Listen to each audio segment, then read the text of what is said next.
Hi everyone, you found the JUSTPADRIDE Snowboard channel. I'm Lars Horstman with a quick tip on cold weather waxing. The polar vortex has arrived here in Fernie. We've had a full week of just about minus 20 degrees Celsius overnight and not that much warmer first thing in the morning. And that is the time when one thing happens that is not good for your snowboard, and that is called base burn. I'm not sure you can see this on this board. I'm very careful with this stuff. There's a gray line developing along my edge, and that line is very thin. And the width of that line kind of depends on how high you angle your board when you're carving your turns. So my line is pretty thin. God knows what that says about my riding. And I don't want that, because what's going to happen next here after this is all gray is that the base becomes furry. It basically would start feeling as if somebody had taken some sandpaper to it, and you get these micro hairs sticking out. How does that happen? The snow in these temperatures is insanely abrasive. The crystals become really like sandpaper, really stubborn, and they really like scrape all the ways wax off your base and make it all dry along the edge. So what do you do about that? You need to keep waxing, that's important, but you need to apply the right wax. If your wax is too soft, then the snow will have a very easy time to actually rip that right off, and also you're going to be really slow because the abrasive crystals are clinging on to that softness, that soft wax that you applied. So when it drops to this kind of cold, you need really hard waxes. So here's a couple of things. Board butter glide wax, cold temperature wax. I've been running this last week when it wasn't quite this cold, and that worked pretty well.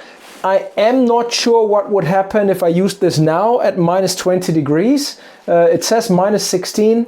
minus 5 to minus 15, it's what it says.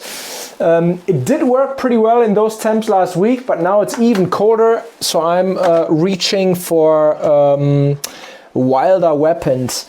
There's this Coup wax. This is the coldest they make. It's minus 15 degrees Celsius and colder. And then this is what I'm going to use on this board. Nanox training wax extra hard. So this is the normal stuff. This is the extra hard, just says extra hard, because Nanox do not define their wax by temperature and only by hardness. They are non-temperature specific waxes. And the extra hard stuff is silly hard. What that means is you need to scrape it when the base is still slightly warm, otherwise you're actually not going to get it off. Now, those waxes may not be super cheap and sometimes also not that easy to come by. And what you can do if you don't want to wax the entire board with it is simply apply a line of this super hard stuff right along your edge, and then use something else for cold temp in the center. That's something you could do. I'm not going to do that. This board is very important in my quiver. It's my cheater. I ride that a lot. It has a very high-end base, and I'm going to give it the best stuff I can. And I have tested this extra hard Nanox stuff for many years, and it actually works pretty well. So I'm going to stick with that. Anyways, this is my tip for today. Definitely in these cold temperatures, you gotta keep waxing, and even if you just if you're a carving type person like myself, when there's no powder, which currently is clearly the case here, there's no powder. If you're a carving person, you need to take a good look what's going on right along your steel edge. And you could even just wax there, just quickly reapply after a day of riding if you don't want to do the whole board. But base burn really sucks, and needing to grind your base just for that, kind of pointless, kind of expensive, and also diminishes the lifespan of your snowboard. All right, that's it from me. Hope that helps. Happy turns, happy waxing. Get out there, dig some trenches. Bye-bye.